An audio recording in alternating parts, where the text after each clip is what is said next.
Hello, my name is Zach Rye with Old Man Gaming.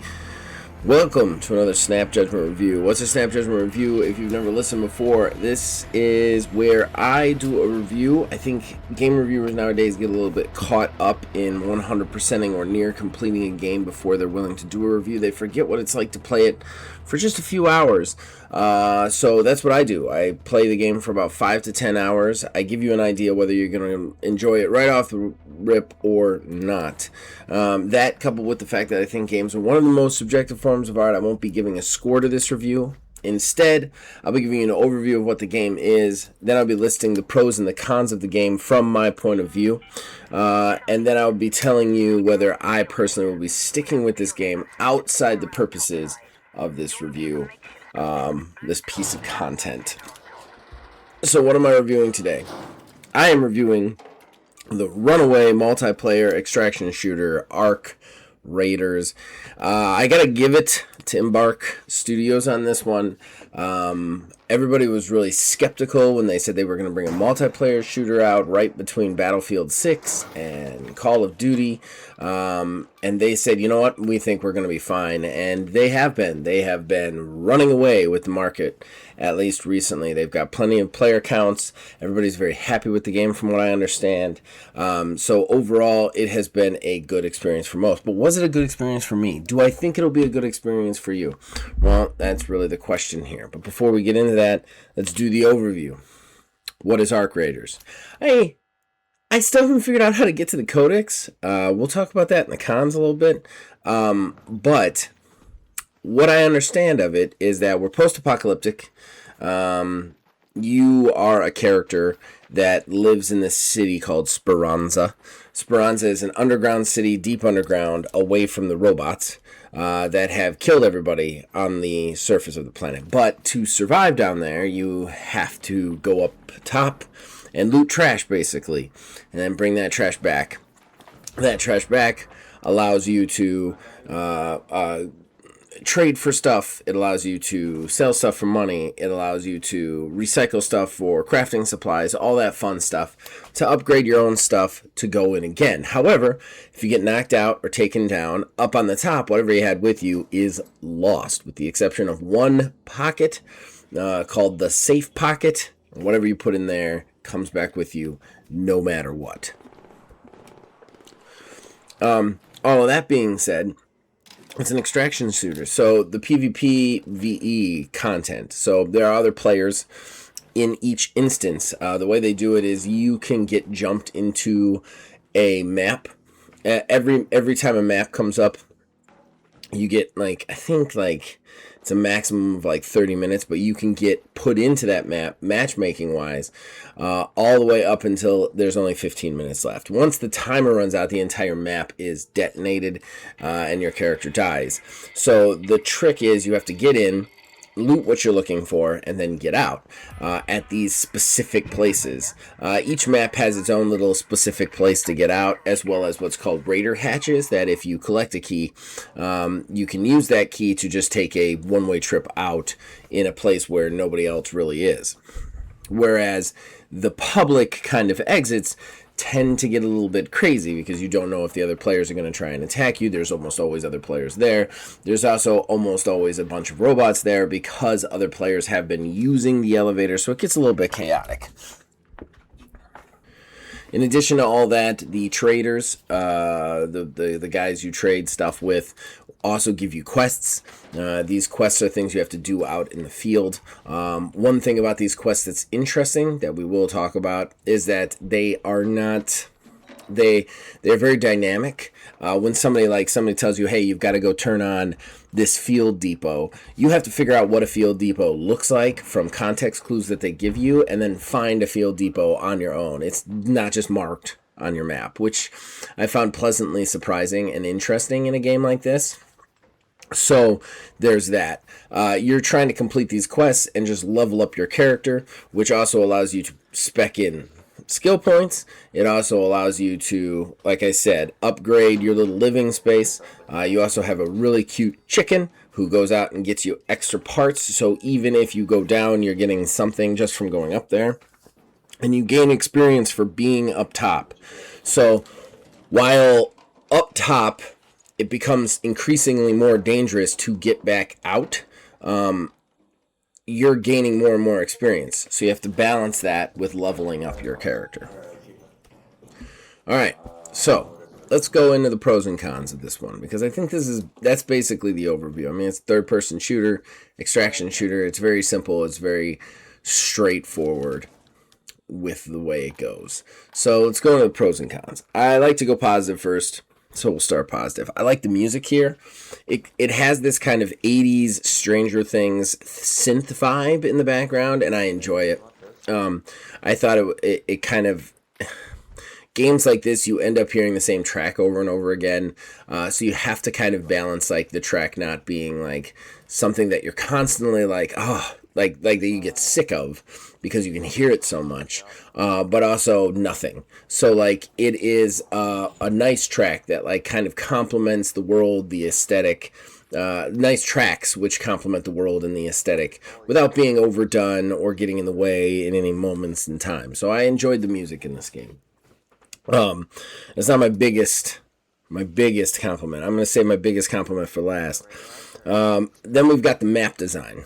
I really enjoy the maps on this. So the way the maps work is you start with just one map, which is the dam battleground. And then after you've run that like 5-10 times, another one will open. And then after you run any map for so many times, another one will open. And that's how they kind of slowly unlock the maps for you. And each one of these maps is very distinct.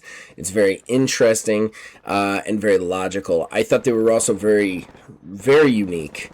My favorite so far is the Buried City. It's the second map you unlock, and it's this city that was out in the desert that, because it's not occupied anymore, the desert's kind of blown over it. So there's a lot of like walking through the sand and just walking up the sand to the second level and out the house. And it's a very, very cool, unique map that I haven't been able to, that I've never seen something like that, and I think it's really cool. All of the like loot spots that you get are very logical loot spots. Like you're not pulling an oil can from a supermarket, you're not pulling food from a pet store. Like you're getting the stuff that you need. Like if you go to the place you think that has that stuff, you're probably going to get that stuff, which is really cool. And then finally, my last pro is the community. And this pro is a big pro, so I'm going to talk about it for a little bit because it kind of encompasses quite a few pros. Because the community really creates the moments in this game, and I think that's the star of the show here. Like, we're going to talk about the cons, and I'm going to go a little bit hard on this game. And to the point where you guys know I don't like to do fully negative reviews, so I almost didn't do this review because it's borderline negative. And I know that's a hot take because the world kind of likes this game, but the community makes this game. So like when I'm in a solo play, I have only been jumped 3 times in this game. Only twice in solo play, which I did 90% of my playing. I did get one person to play with me for a good like 3 or 4 hours because I really wanted a multiplayer experience before I reviewed this multiplayer game. But and I got jumped once in that. But like most of the time, everybody just wants to work together. Which, again, we're going to talk about this more in cons, but everybody just kind of wants to work together, which makes sense. In the course of a situation like this, you have this underground city that you all go back to. Speranza is where everybody's from. So, like, you're all going back to that city. Why would you go up to the top and try and kill each other over, like, trash cans and stuff? Like, you're trying to just survive. You're trying to get the stuff back to the city. So it makes more sense for it to be a team effort in a lot of ways. And I think the community kind of understands that because I can't count the number of people I've run into who have helped me, who have assisted me, who have aided me. I had somebody give me blueprints. I had another person randomly give me some wolf pack grenades. Just very cool people. Then I had another guy, probably my favorite moment, is we just ran into each other. We got in this weird Mexican standoff in a room, realized that there was a leaper, which is just this robot that I couldn't possibly think of destroying outside. And we ended up fighting it together and winning. And then heading to the exit together, which is just very cool. It's very cool that you can meet up with these people and then kind of have these experiences with them, and then head back together. Same with like getting out and whatnot. It's very cool when you're all running for the exit all at the same time, and everybody's just screaming, don't shoot, friend, because everybody's just trying to get out. It's very cool. Yeah, so like I think the community in this game is really the star of the show here, and I don't think I've ever played an extraction shooter of all things with such a friendly community. There was another time where I ran into a guy. I had watched a video online that somebody had sent me of a special secret spot that you had to do this weird little jump to. And I was heading towards it when I saw another guy, and the other guy was like, don't shoot. And I was like, I'm not going to shoot. I'm just looting. And he was like, okay, cool. We ended up realizing we were running to the same spot. And then he was like, are you looking for this spot? And I was like, yeah, I saw a video on it. He's like, I did too. So we took turns trying to get this spot, falling, hurting ourselves, giving each other bandages to try and get into this spot, and eventually failing. But it was just this really cool moment of us just meeting each other, doing something stupid for a while, and then going somewhere else. And that's what really is the star of the show of this game. It makes you want to play it. And I would say if you are a multiplayer person, like if you're a solo person, this isn't the one to break in on, I don't think. But if you're a multiplayer person already, I think playing it for the community, just to see that is kind of interesting. And who knows if that's going to stay that way too. So like, which we'll talk about again in the cons. So now is the time to experience that moment. But like that really, for me, was the big win, was the big star of the show. But unfortunately, that brings us to the cons. These are going to be hot takes. I know a lot of you are going to disagree with my opinion, because a lot of you like this game, and more power to you. If you like this game, play it. I don't have a problem with that. I usually don't do super negative reviews, and this isn't going to be super negative. This was borderline. But I do have some problems with this game. First of all, I'm going to start with the smaller problems first. The microtransactions. Look, I want to say this up front, because if I don't, I'll get called out on it. Everything in the game is earnable. You can do it from play. However, it is much more convoluted than I would like. I play a lot of For Honor. That game, everything in game is also earnable, but with that kind of game, and it should be, because Arc Raiders cost $40 right off the bat. Same, For Honor doesn't cost $40, but it costs money right off the bat. So the microtransactions should be optional. That being said, there's just a arbitrary premium currency amount that you get from doing stuff in For Honor, and you just save that up and buy stuff. With this, you have a couple of different types of it, and it's hard to kind of manage which you're doing and how you're doing it, and you have to buy a lot of stuff you don't like to get to the stuff you do like. I'd much rather they just lined it all up and be like, this is all the stuff you could get, here's the prices on it, and me pick the thing I want to work towards, instead of like, well, here's a page of one outfit that you don't really like, one backpack item that you don't really like, maybe 50 premium currency and something else, but you have to buy all of those to get to the second page. I don't really like that. I think it's a crappy system. I think you should just lay it out in front of me. Let me pick the thing I want to save for. I mean, put big price tags on it. I don't care. But let me save for that thing so that I don't have to, like, buy a bunch of trash that I don't want to get to the thing that I do. I think that's crappy. I will say, Secret Pro, they have recently done a live event, which looks a lot like a battle pass, but there is no premium track here. Just you play, you earn stuff on that track, which is really cool. Absolutely cool, and I think that's really awesome. Alright, so that brings us to the bad guys. Okay, guys, this might be an opinion, okay? So if this conflicts with any of you out there, again, remember, this is just my opinion, but I hate all the bad guys in this. They are dumb. And I'm not talking just because they're bullet sponges, and man, are they bullet sponges. I will say there's some interesting moments where, like, you're doing tracking for, like, taking out a thruster on something. You can stun them to get better shots at them. That's cool, but I hate nothing more in games than flying enemies. In any game, they annoy me on a metaphysical level. The minute I see something flying, I'm like, great, here we go. With that said, 90% of these enemies that you meet in this game are flying.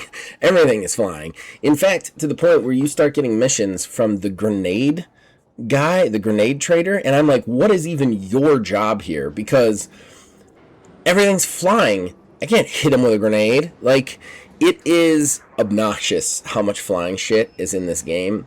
I find that really irritating. I will say the flying, because there's so many flying, it definitely, like, directs your movement path a little bit better because you can see those flying enemies, so you move around them. It's definitely much more about evading things in this game than necessarily taking them on right away. But I hate flying enemies. I hate them. I hate them. If you guys like them out there, more power to you, but I hate bad guys who fly around in the air around my head. I hate that. Nothing drives me crazier faster than that. And there's so many bad guys in here that are like that.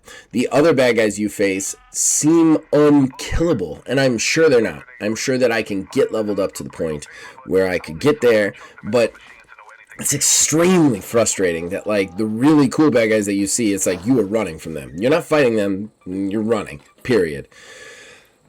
So, don't really like the bad guy or the bad guy design. I think they're, and also I think they're a little uninspired too. Like, even when they're just bad guys on the ground, they're just balls that roll at you and either breathe fire and explode, or maybe a ball that just is bigger and it just rolls itself at you, the surveyor. There's also like a spider bot, but it's just a ball with 4 legs. And then there's like the only cool ones that I really saw were the bastions, which were these like big, like heavily armored crab looking things. But other than that, and there was the big monolith that apparently there's an event where you can fight the giant ones, which is cool. But other than that, it's just balls and flying shit, and I hate that. So, still saving the worst con for the end. I do want to talk a little bit about the grind. I don't think the grind is balanced. Here's what I mean by that.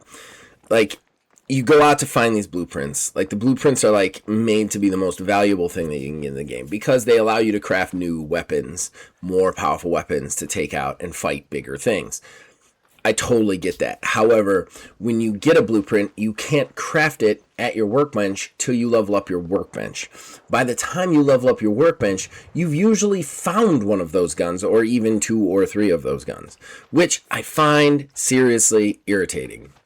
I want to craft them myself. If the option's there, I would much rather you give me that option to build them. Like, if I'm getting a blueprint, if I'm finding a blueprint out in the field, I should be able to craft that thing right off the bat. I understand the standard stuff being level locked. That's fine. Like, when you first build your workbench, you can't just build an assault rifle. You have to go with the thing that you started with and build that until you level up. That's fine. But if I'm finding a blueprint out in the wild and bringing it back in my safe pocket, I want to be able to craft it. I want to be able to craft it right away. And there's nothing more heartbreaking than to work really hard to get an assault rifle blueprint, to bring it back, to have that assault rifle, and then you realize that your workbench has to be 4 levels higher than it's at to even build the damn thing.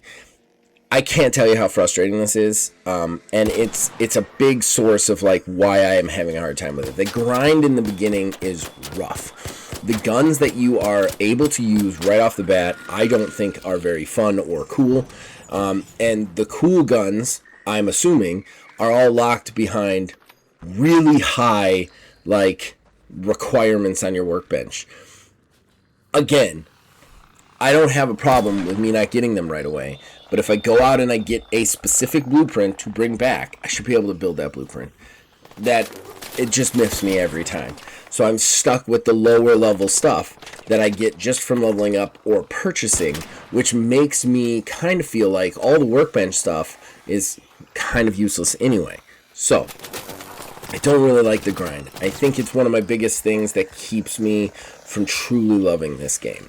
But let's talk about the thing that truly keeps me from loving this game, and that is the PvP. And I'm not talking about the PvP actually implemented in the game. I'm talking about the way the game forces this PvP feel that doesn't make any logical sense to me.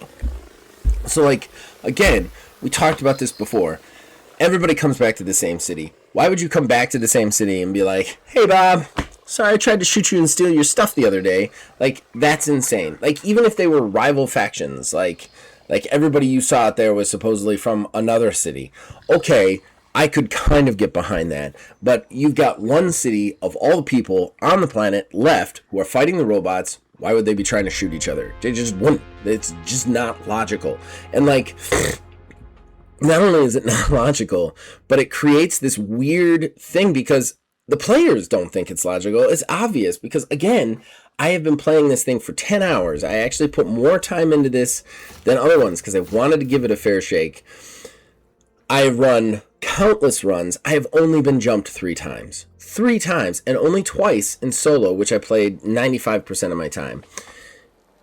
That being said, all the players out there kind of understand, hey, we're all kind of working together here. Like, get what you get, I get what I get. That's how we roll.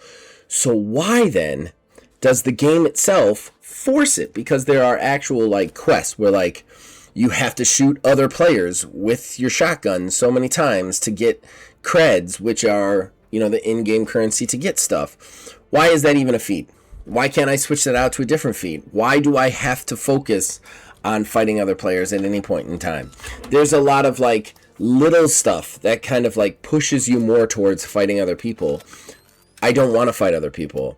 I don't think the other people out there want to fight other people. So, like, I'm not saying there wouldn't be outliers. There definitely is. And I'm not saying that the option shouldn't be there. I think it should be. I just think that the game itself is pushing you to an illogical fight each other sort of situation, which just doesn't make sense with the everything this game presents to you in any other place. And I just don't like that. Brings us to whether or not I'm going to stick with it. And I am going to say maybe. I know I don't usually say maybe, but I'm going to say maybe. Here's the thing. I've got some friends who play it, and one thing I do love about this game is that there is this thing with multiplayer games where they will, like, butt in with, like, huge story things or huge, like, cutscenes or whatever, and it kind of breaks me out of the game, or I'm trying to listen to it while I'm talking to a friend, or I have to cut off a conversation. If I'm playing with a friend, I just want to be playing the game with the friend. I don't want to have to worry about random storyline events or missing important plot points because of one thing or the other. And this game, for the most part, doesn't really have that much stuff. I mean, I have been told that there are cutscenes, but that they don't really matter. And everything that I've seen from, like, I've seen a couple cutscenes, like, unlocking new maps, but again, they don't really matter. So, like, it's more like just a showcase of the map. So, like, I like that. I like the fact that, like, I can go in, I can play with my friend, I can chit-chat with my friend while we're shooting stuff, and I never have to worry about missing anything. It kind of feels like old school PUBG in a lot of ways because of that. Like, because I'm not looking for story. I'm just going in there to do some multiplayer fun. I think that that's really cool, and that might keep me interested for years to come. We'll have to see. It also depends on if my friends stick with it.